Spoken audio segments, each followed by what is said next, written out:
toog ci Sénégal ba dégg ñun suñu président di ñeme di wax ci taux de chômage du ko laal parce que ndaw ñi amuñu xëy te ndaw sénégalais yi bu leen kenn nax de stade loo ci mën a def stade ku am xaalis moo mën a dem seetaani match ba ngeen demee ba léegi ci stade bi c'était sur invitation ça c'est des stades de VIP ñun ñu ngi Amérique ku amul xaalis dafa mën a dem stade ku yorul lu mu lekk nooy demee stade ak looy seetaan comment tu vas rentrer comment tu vas payer ton billet pour entrer regarder fooy toog Macky Sall talu leen c'est comme son train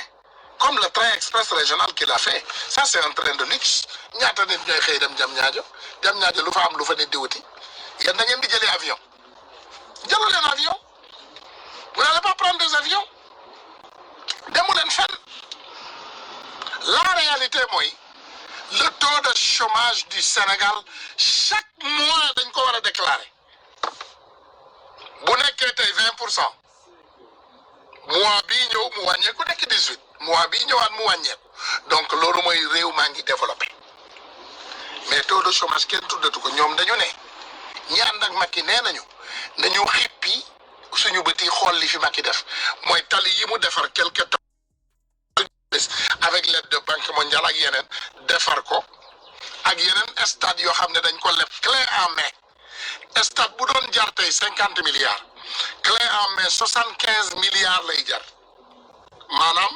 nga ne benn société tabaxal ma stade après ñu xool nu ñuy def pour ma fay la société boobu ñëw tabaxal la stade bi jox la caabi ji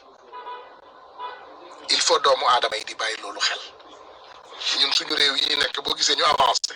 chaque jour que Dieu fait suñu président mi ngi tàppe ci kaw table bi ñaata nit ñoo amul liggéey ñu wax ko mu ne nañu am liggéey parce que doomu aadama yi bu ñu amee liggéey dañuy fay l'impôt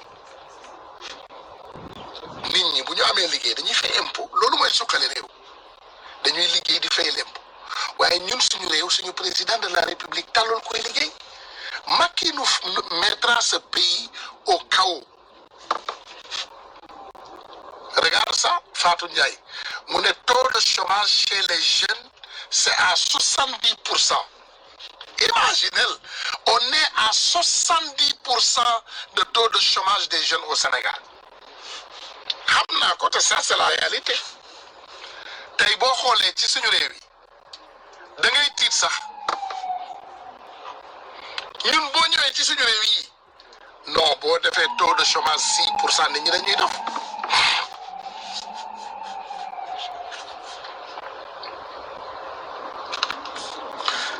tey sénégalais yi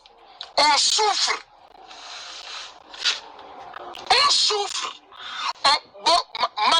man léegi daan naa def damay jël ngeen jéggal ma ko xam naa yéen ñu bari xàmmee ngeen loolu léegi dama daan def damay jël ay téléphone Sénégal partout chaque jour ma jël ay téléphone ay appel mais 90% des appels que je reçois c'est des appels yoo xam ne macha allah kenn xamul lu mu doon.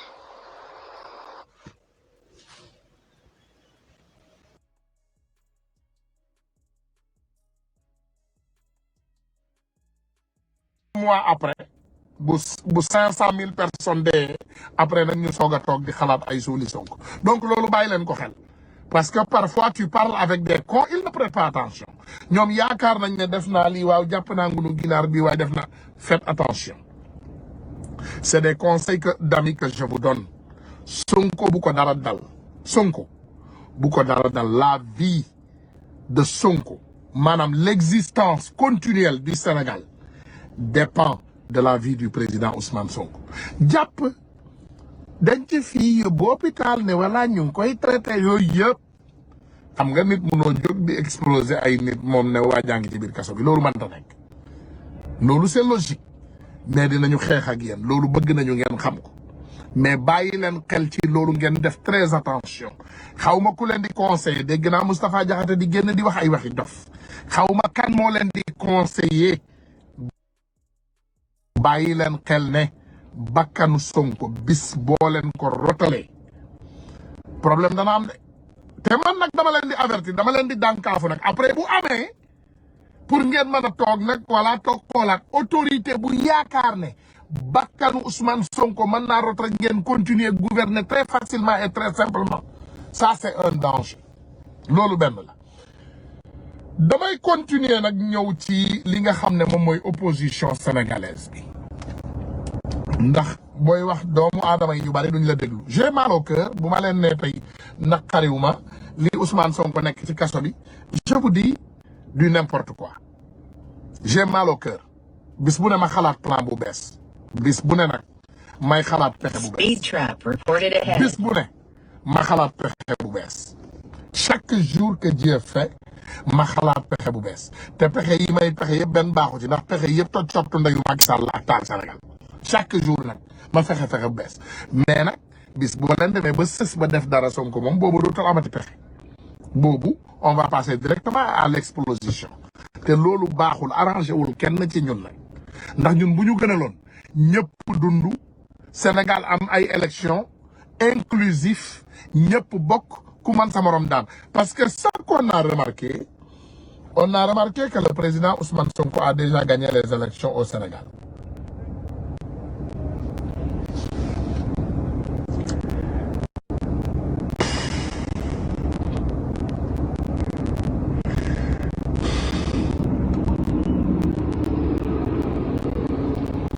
On a remarqué cela déjà que Sénégal moom élection tour bi la rek ndax boo xoolee li ci dëkk bi léegi ça donne on voit que parrainage kenn mënatul am parrainage opposition ñu tuddee seen bopp opposition ñu ngi génn di kaas ñu ne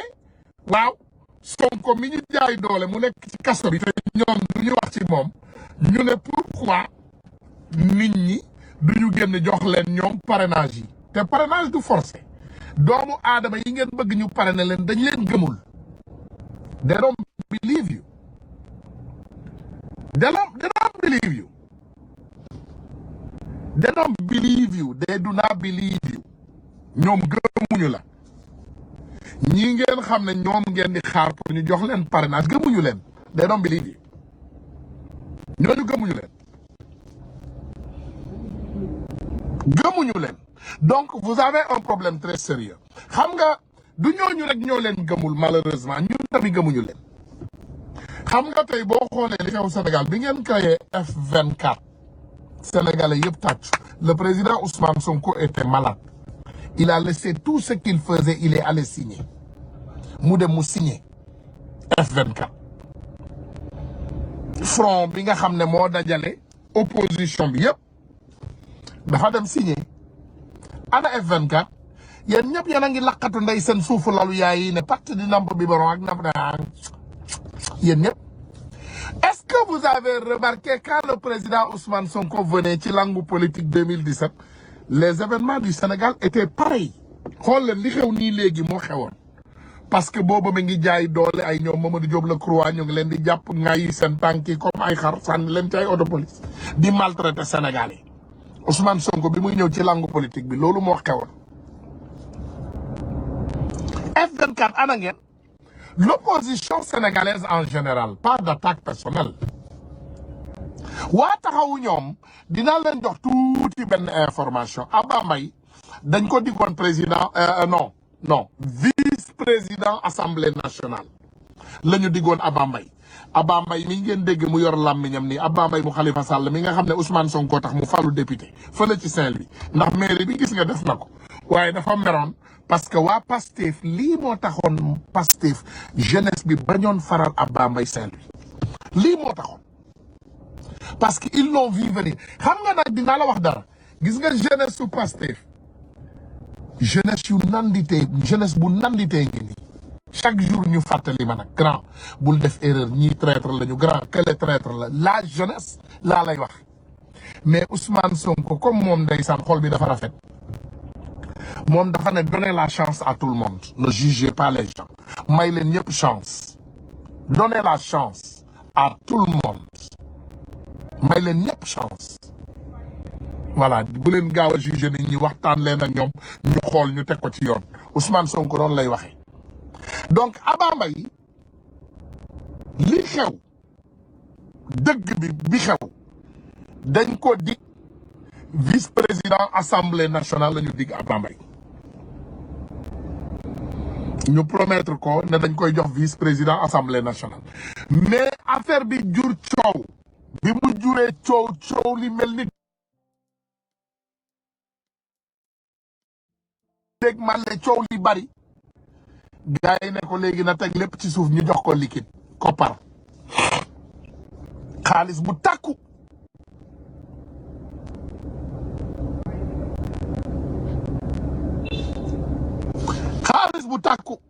lañu dig Abba Mbaye donc moom dana continuer sawlal dana continuer wax ba yuut dana continuer sos dana continuer fen dana continuer def tour des télévisions il est payé pour ça il faut comprendre que ñun am na lu ndaw lu ñu yàlla may ci réseau yi te bàyyi leen ko xel am na lu ndaw lu ñu yàlla may lu ndaw nag mooy on reconnaît les traîtres très tôt dañuy xàmme jaam yi très tôt Abba Mbaye amul lu ko Akhenaton warul ci réseaux sociaux yi damay tudd tur Akhenaton directement parce que Akhenaton dafa doon attaqué Abba Mbaye bay dem ci muram di dal ci kawam di ñu wax mu ne ñu yéen xamu leen kii traître la ak ñeneen avec d'autres Sénégalais le faisaient Sénégalais Saint-Louis yi bokk Pastef sax ndeysaan ñoom mujj gi ils n'ont pas compris le démarche de Abba Mbaye ndax jaam tellement mu nekkoon jaam waaye nee naa leen toujours jaam boo koy wër demal xool ka ko jur la plupart da ngay am ci moom li nga bëgg a xam yépp da nga koy am très rapidement Abba Mbaye dañ ko dig président vice-président assemblée nationale ba loolu doxul léegi ñu dig ko xaalis parce que vice-président assemblée nationale bi mënta nekk léegi nag ñu dig ko xaalis bu takku donc loolu dinaa ñëw beneen yoon pour indil leen waxtaanu assemblée nationale bu mag bi fii ak suba incha allah dinaa préparer loolu pour ñëw indil leen waxtaanu assemblée nationale bu mag gars yi nag ma d'accord ak nit ma bañ a d'accord ak nit man naa d'accord ak nit tey bu subaa bu fekkee li ngay wax intéressé wu ma wala intéressé wul réew mi ma sànni la mais bu fekkee dama gisaat vraiment li ngay wax mu intéressé réew mi te ma gis ñëpp di ci bénéficier wu damay ñëw wax ci Mimi Touré dafa ñëw au moins elle a eu le courage Mimi Touré dafa am courage def benn vidéo bu am solo parce que au moins li muy def moom elle a assumé gis nga tey Sénégal l'opposition a failli leur mission l'opposition sénégalaise a failli leur mission dañu faillir seen mission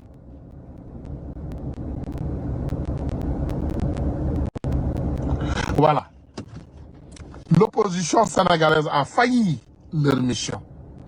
man mënuma comprendre nga ne ci démocratie nga nekk yow nga am doomu aadama boo xam ne c'est un opposant même boo leen andul même bu fekkee andu leen yow intérêt Sénégal moo la tax a jóg te intérêt Sénégal xam nga ne du Macky Sall d'accord yow anduloo ak Ousmane Sonko yow bëgguloo Ousmane Sonko gagné sa bopp nga bëgg mu gagné mais tu sais que am na doomu aadama boo xam ne mi ngi salfaañee suñu démocratie nga toog nga ne pat di ko seetaan dans l'intérêt toi tu te dis que dina gàllankoor Ousmane Sonko donc man bu ma demee dinaa am chance tu n'as rien compris les Sénégalais ne voteront pas pour vous Sénégalais duñ leen voter yéen mun doo leen am sax parrainage loolu bu ma leen ko waxee gëm leen ko parrainage sax yéen boo leen ko déggee rek mooy fuulu Ousmane Sonko bi moo génn ñu juum parrainer leen mooy la foule qui va suivre le président Ousmane Sonko est sorti des milliers voire des millions de personnes partout dans le Sénégal ñu juum ñu parrainer leen noonu ngeen di amee parrainage mais sans cela vous n'aurez jamais de parrainage donc soxore président Ousmane Sonko di ko gàllankoor di ko xeex di ko iñaane di ko yéene dee di ko yéene lu bon arrangé wu la yow parce que ndamu Ousmane Sonko mooy sa ndam te fayitu Ousmane Sonko yow doo ko gis doo ko dégg.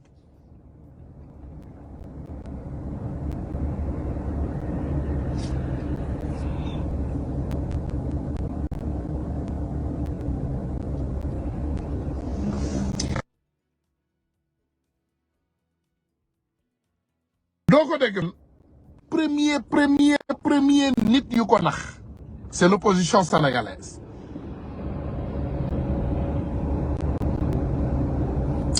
Games are over. Opposition sénégalaise mooy ennemi numéro 1 ou démocratie Sénégal. Notre démocratie, l'ennemi c'est pas le parti au pouvoir parce que le parti au pouvoir on sait que eux ils ne sont pas démocrates. Comme quelqu'un a écrit aujourd'hui, Mouné Amadou Ba, c'est le plus grand poltron du Sénégal, comme l'avait dit Ousmane Sonko. Il est caché derrière les institutions pour détruire le Sénégal. Koko moy Amadou Ba. Amadou Ba, borom ndiglu yaatu, borom saafara yek borom téré. Il est caché derrière les institutions du pays pour détruire la démocratie du pays. La DGE, ils sont là. Amadou Ba mooy seen patron. Amadou Ba c'est le chef du gouvernement. C'est le premier ministre du Sénégal. ñoom xam nañu lu ñuy def. caaxaan yi ñuy def nii yëpp ñoom xam nañu. duñ ci am ndam nag. gars yi il faut ngeen am ngëm-ngëm dëgër taxaw. xam leen ne duñ ci am ndam. Demb damay seetaan benn vidéo par hasard je vois une petite fille qui insultait je pense hier Macky Sall. Aujourd'hui elle est sortie elle parle elle est sénégalaise non ñoom man defe naa ci réseau bi sax dafa am ñu bari ñoo xam ne dañu tardé réseau bi sax dafa am ñu tardé yoo xam ne ils n'ont pas compris ce combat. Ils n'ont pas compris le combat. Combat bi avancé na ça a avancé. Dama bëgg gars yi ma tegal leen la vidéo de Mimi Touré. Et j'ai applaudi quand j'ai écouté cette vidéo. Ndeysaan, machallah. De revendication syndicale. Voilà, nañu dégg. La majorité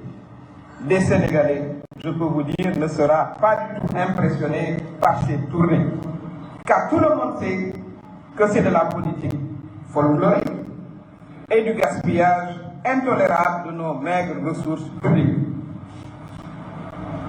Je prends le pari que ce sera l'illusion optique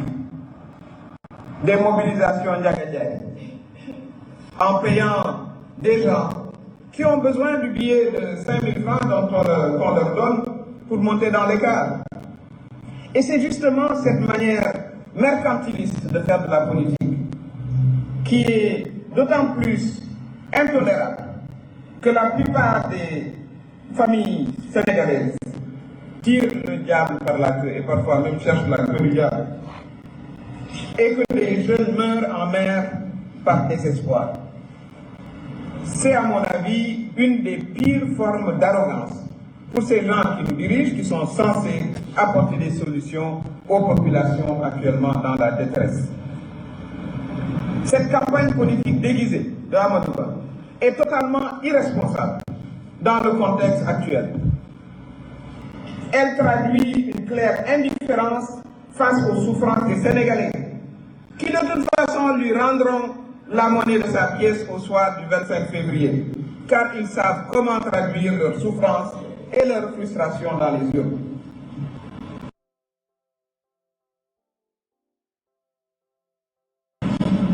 Mesdames, Messieurs les journalistes, j'accuse le président Macky Sall et son candidat par procuration, Amadou Ba, de fouler aux pieds un principe fondamental de la justice,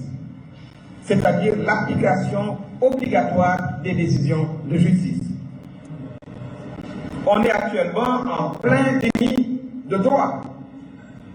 Quand la décision du juge Sabassy Faye ordonnant la réintégration de Ousmane Sonko dans le fichier électoral est jetée à la poubelle par la Direction générale des élections.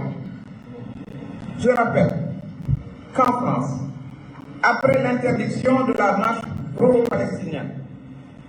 les services administratifs se sont pliés à la décision de justice qui a déclaré l'interdiction de manifester non conforme à la loi. C'est comme ça que fonctionne un système qui tout au moins se dit démocratique. La direction générale des élections ne doit pas philosopher sur le processus judiciaire dont elle attendrait l'épuisement pour statuer. Statuer quand? Vous allez statuer après l'élection? Si le processus continue. La décision du juge Faye est immédiatement applicable à la direction générale des élections et elle doit remettre immédiatement les fiches de parrainage aux représentants de Ousmane Sonko. La direction générale des élections n'a pas à se mêler du jeu politique. Elle doit appliquer la loi, point final. Je demande à toute l'administration que j'ai eu à diriger d'adopter résolument une posture républicaine face à ce régime de toute façon qui n'a plus que 4 mois à vivre. Je considère d'ailleurs la nomination du politicien Sidiki Kaba comme suspecte.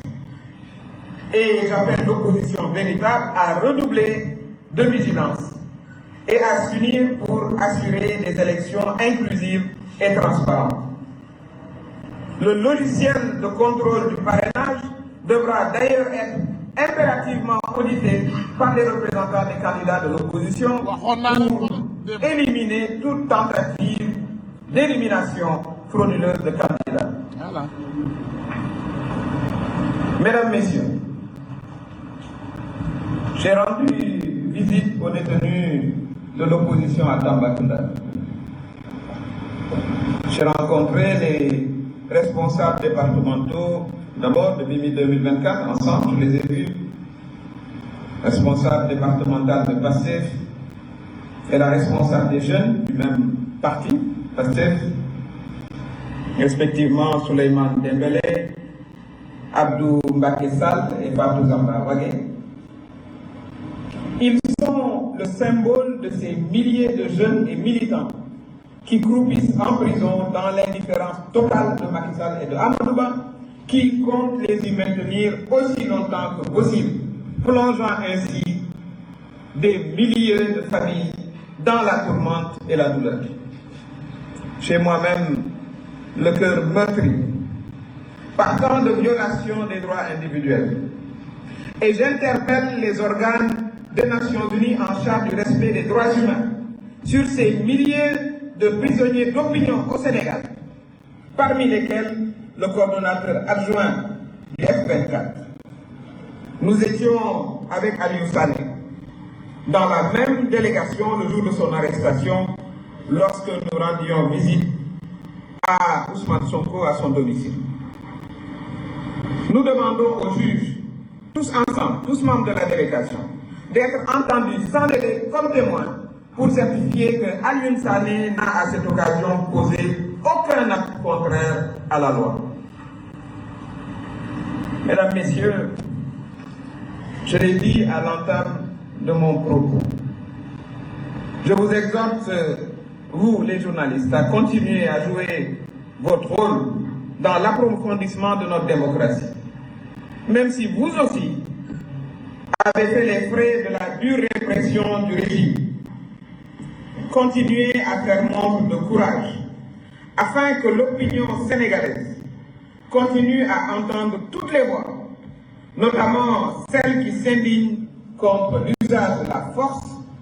et le déni de droit par le régime en place, le régime du président Macky Sall. J'appelle les démocrates et l'opposition véritable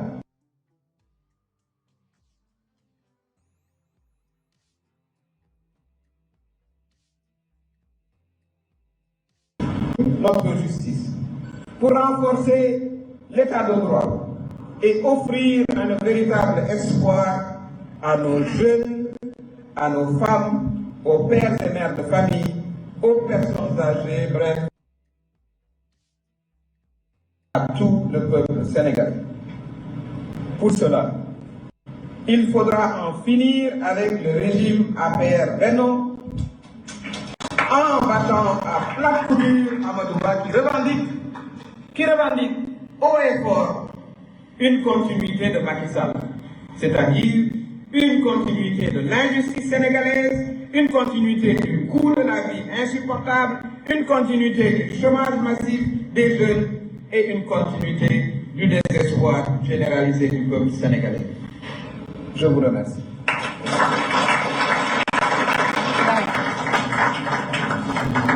mbokk yi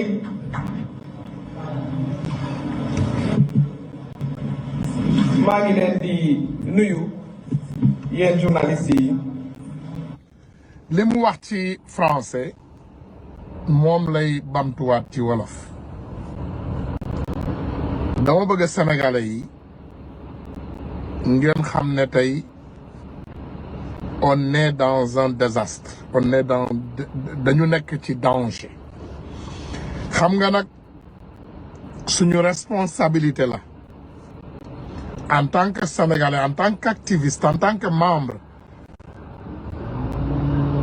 des partis politiques vraiment lépp loo xam ne buñ ko gisee ci suñu réew mii mu doon loo xam ne dafa grave pour suñu démocratie dañu war ñu jël ci ay actes très forts et très rapides. Le Sénégal est en danger loolu wax ko sax wax bu yàqu la maanaam wax bi sax ci boppam wax bu yàqu la ndax xale bi juddu démb rek xam na loolu soxlawuloo magum jëmm pour mu wax la loolu xale bi juddu démb xam na ne le Sénégal est en danger est très grave. Donc dama bëgg sénégalais yi ñu am fulla te am fayda te xam ne ñiñ ko seqal c'est pas des démocrates c'est pas des personnes qui respectent la démocratie c'est pas des personnes qui respectent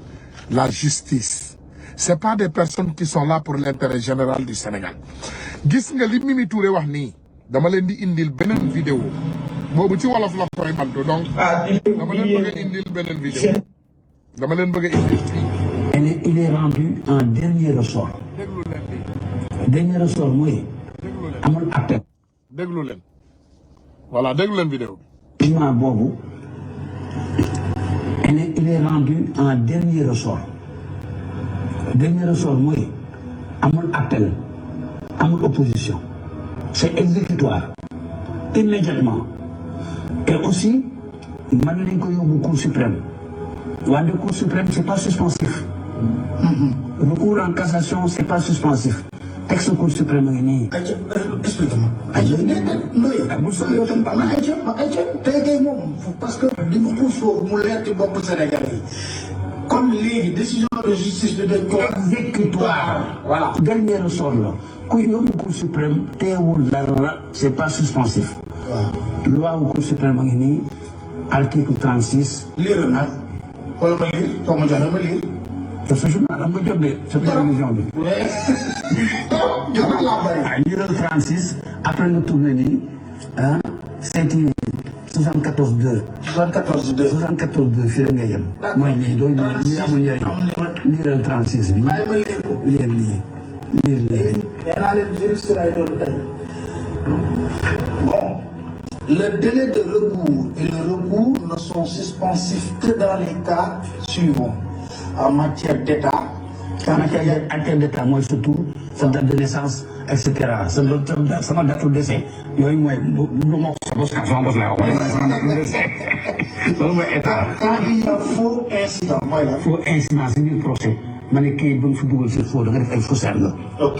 En matière de vente immobilière. xam ngeen mooy lan tamit Sénégal yi suuf la ñu soxla ñu ngi di jaay. En matière pénale, sauf d'une part en ce qui concerne les condamnations civiles, d'autre part l'existence de dispositions législatives contraires. leer na nañ. Dans les cas prévus à l'article 74.2 de la présente loi organique. waaw léegi nga ne ma wëlbati ñëw ci 74-2. 74.2 ah. waaw leer na. Le délai de recours et le recours sont suspensifs en cas de déclaration d'utilité publique, expropriation. d'expulsion d'étrangers, d'extradition, extradition. de litige relatif à l'élection au conseil des collectivités territoriales. maanaam kon décision bi bàyyeekoo tribunal dañ ko war a exécuter. dañ ko war a exécuter. dañ ko notifier direction générale des élections bindaat tur waa ji léegi nag ñay laaj si ñëw ne tur waa ngi si biir jox ma kayit bi mais fekk tur bi ñëwul si biir ka joxewul kayit amul fu mu wéeru pour joxe kayit. waaye léegi ma laajaat la foofu beneen. léegi lii xale bi juddu démb ci Sénégal ba nga xam ne juddu na sangaguñ ko sax boo xatuma laak ba muy namp bay géex xam na lii décision bi juge Sabassy Faye jël nee nañu dañ ko war a exécuter maanaam amul dara ci àdduna bi loo xam ne moom moo ko war a gàllankoor amul dañoo dem appel amul suñu tànk day metti amul dafa taw amul dafa neige amul asamaan si dafa xiin amul dañ ma yónni amul dañ ma ne bu ma ko joxe amul dara loo xam ne ci àdduna bi war na ko war a gàllankoor ba jëluñu ko teg ko ci loxo kii nga xam ne moom mooy président Ousmane Sonko lii mooy dëgg. donc ñun on n'est pas dans un état de droit yàgg naa leen ko wax ñun ay cartel ñoo ñu diriger des délinquants des bandits des voyous lu leen arrangé rek la ñuy wax bu leen neexee léegi boo leen jàppee ñu génn ñu ne force reste à la loi waaw justice moo jël décision lii bu doon décision bi tey Ousmane Sonko Sabassy Faye moo jëloon décision gàllankoor ko xam nga lu ñuy wax ni kon ñoom ñëpp génn nañu ñoom ñëpp dañuy génn ñu ne voilà léegi vraiment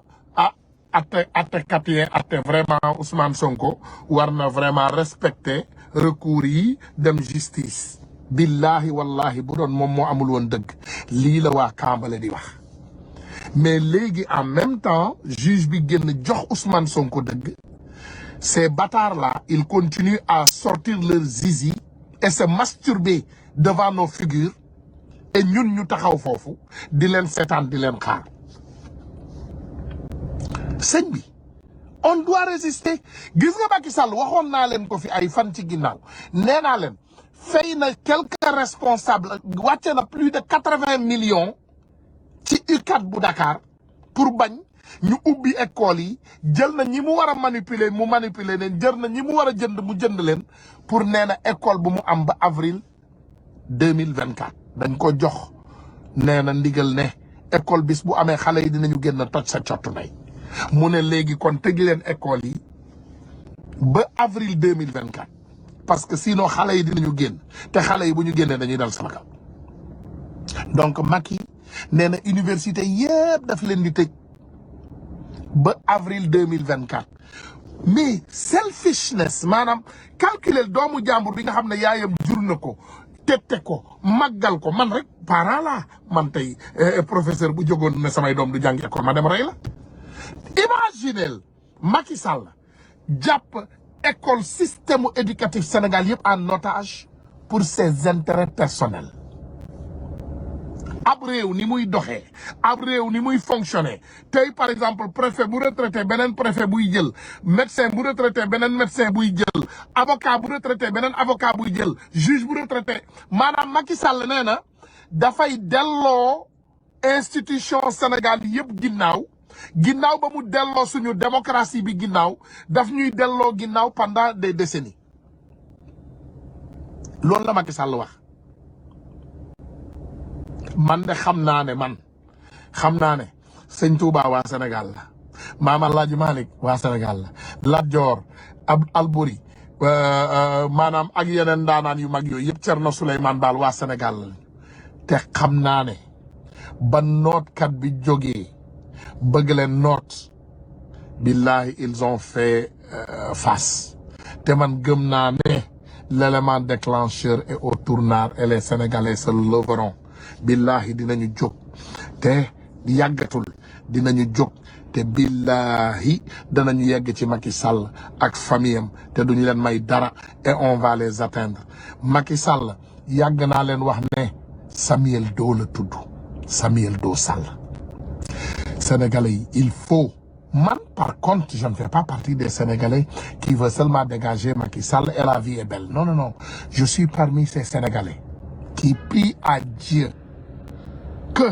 lum ñu may ci àdduna nañu jox Macky Sall ci suñu loxo fekk muy dund ñu mën a takk 2 centimètres et demi yooyu ba mu dëgër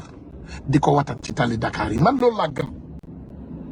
parce que dama xam ne ñi am naqar ci Sénégal bari nañu ñi am metti ci Sénégal bari nañu ñi seen xol di metti Sénégal bari nañu man loolu laa gëm dama gëm ne on a une responsabilité devant nous on a une responsabilité devant l'histoire te billahi wallahi tallahi ce Macky Sall il a fait beaucoup de tâches sur le nom Sénégal à travers le monde xam nga ñu bari tey comprendre ñu Sénégal li fa nekk yéen ñi toog seen biir kër yëpp dama leen di wax je vais vous donner le petit danger du Sénégal les bailleurs de fonds n'investissent plus au Sénégal les financeurs du Sénégal ñoom ñëpp dellu nañu ginnaaw jàpp seen xaalis parce que réew mu stablul ñu génnee la ci ay droits de l'homme maanaam génnee la ci réew yoo xam ne dañuy toppatoo ak yelleefu doomu aadama kenn ci yéen du liggéey ci at yi di ñëw lenn rek moo ñu mën a débarrasser de ça mooy c'est de se débarrasser du régime qui a créé ce problème mais tant qu'on ne se débarrasse pas de ce régime maanaam benn bailleur de fonds benn financeur du dugg ci Sénégal moo tax temps yi yëpp lan ngeen di dégg ay financement ñooñu waa APR lañ de dama leen koy bamtuwaat ngeen dégluwaat ma bu baax waa APR ñoo ñëw jël seen xaalis jënd ay influenceurs yu bari moo tax moytu leen sax influenceurs yi léegi li ngeen di déggati influenceurs yi laa waxuma les prostituées du net am na influenceur am na ñoo xam ne ay prostituées du net lañu ñoom dañuy ŋay yi rek seen làmmiñ yi di yuuxu ci net bi saaga kii ndey tey suba saaga kele ndey bu subaa ñu ne wala jël ma bu subaa ñu ne wala bàyyi naa diw maa ngi ci diw ñëw commencé saaga diw ne wala diw waxuma ñooñu parce que man comme ni ma leen ko waxee je fais beaucoup attention ni ngeen may gisee nii man bokk naa ci waa Pastef ñi nga xam ne dañuy ànd ak seen xel man doo ma ne tëll rek ma ne la damm na moi je fais beaucoup attention te patriotes yi tamit dee leen moytu sama xaritu patriotes yi ñu bari ci yéen tëll rek damm na ngeen bëgg fee nekk ay njiit te jiitewu leen gettu ginaar voilà lu ñu wax rek ngeen woo nit ñi voilà man maay Pastef lii nekku leen dara Pastef ñi yor ay position yor ay ndombol tànk xam nañu leen bàyyi leen ñoom ñu yor seen ndombol tànk ngeen bàyyi réseaux sociaux bi dof boo leen gis ngeen promouvoir ko dof boo leen gis ci réseau yi promouvoir ngeen ko tudd turam jël ko di ko partager yéen a koy def toutes ces personnes qui ont des visibilités c'est vous yéen a bëgg ku dugg rek commencer saaga Macky Sall ndey rek ngeen jël defar bu ëllëgee bu tourné saaga Ousmane Sonko ndey pourquoi mu war leen naqari pour lan ça ne doit pas vous faire mal yéen a ko créé mais borom xam-xam yi nee nañ la tu crées boo yaree sa mbër ba mu dëgër yow lay njëkk bëreel boo yaree sa kuy yow lay mbëkk voilà vous élevez des imbéciles vous leur donnez beaucoup de puissance après il insulte le président Ousmane Sonko ngeen daw dem lakkatu ji yem leen seen place rek fii nee naa leen ku nekk na def li ko war te ngeen yem seen place waaye vous voulez être dans toutes les sauces koo leen gis rek daw dem ci wetam waaw vraiment man maay responsable lii voilà waxal voilà vraiment kontaan nañ ci yow arrêtez avec ça le nom Ousmane Sonko est déjà commercialisé soxlawu leen nit ku bees bàyyi leen ku bees koo leen gis ngeen yenu ko daw ak moom lu leen ci dal yéen a koy def y a des gens tey ba léegi dañu jaloux ci ku mel ni Ousmane Tounkara parce que ils se disent que waa ji depuis 2016 mi ngi fi te wàññiwul parce que je suis constant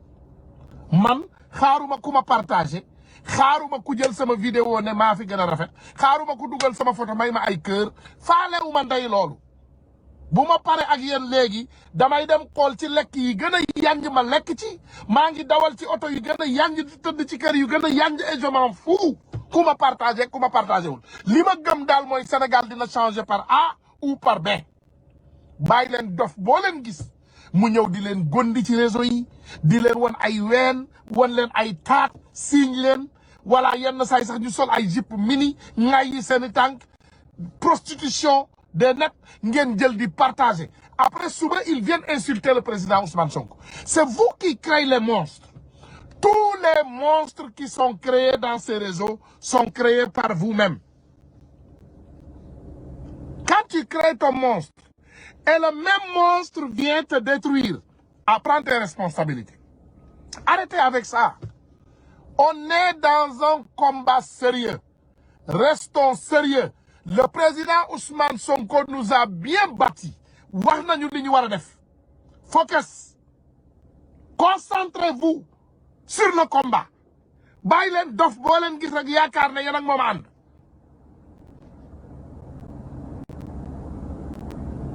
Bàyyi leen kon boo leen gis yaakaar ne yéen ak moom ànd. Ku rafet defar ay paupières am tuuti rek ñëw juutu leen rek ngeen commencé tàccu. Di ko dugal di ko partager ñëw na waaw xale bu bees bi da ngeen bëgg lu bees. Sénégalais dafa bëgg lu bees. Arrêtez avec ça. Arrêtez.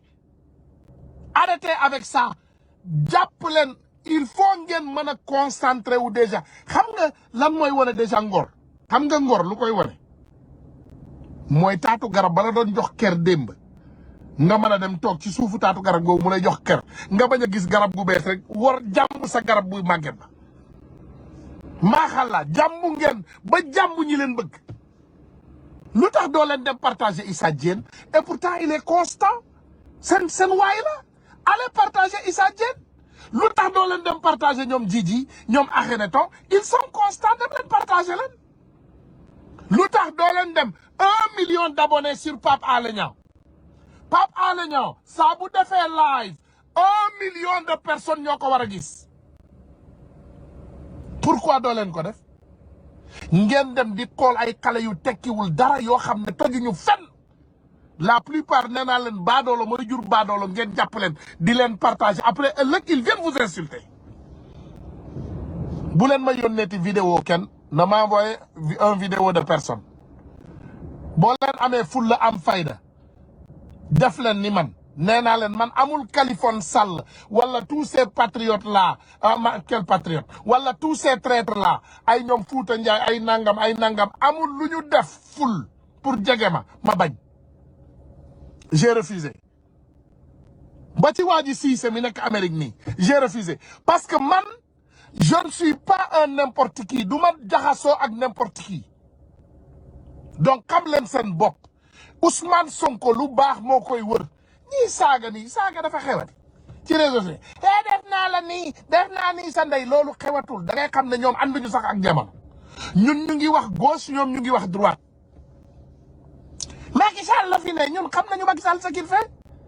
Il vous prend comme des prostituées, il vous donne un peu d'argent, vous insultez pour lui bu xaalis bi jeexee ngeen saagaat ko mu ñëw mu joxaat leen xaalis bu xaalis bi ñëwee ngeen ñëw ngeen saagaat ko. Macky Sall loolu lay def ñu on connaît ça nee naa leen man mii di wax ak yéen teg nañu ay milliards ci table bi ba sonn dama leen xam je les connais amul dara lu bees da ngay ñëw léegi ñu ne la jàppaleel ñu ma Amadou Ba waaw ñaata millions 50 millions 100 millions 200 300 400 millions loolu la ñuy def mais toog fii di saaga ay nit après di indi ay nit di leen doole xam ngeen suñu doole est-ce que vous connaissez la puissance des patriotes xam ngeen doole patriotes yi yéen koo leen dooleel mu doole koo leen bëgg a daaneel ci réseaux sociaux yi mu daanu koo leen gis muy def ay yëfu imbécile di attaquer seen leader def leen li ngeen war a def vous savez ce que faire détruisez la ngeen sànni ko ci xaj ngeen ne ko ñun ñoo la ëpp doole wane leen seen doole.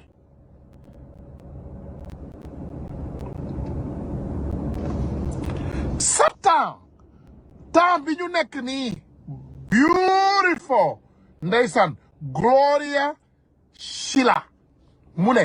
when your time is precious you spend it parsimoniously sa temps bu précieux danga koy jël nga dépenser ko ci lu précieux sa temps dafa précieux ñun on a besoin de chaque seconde buñ ko jël di ko yàq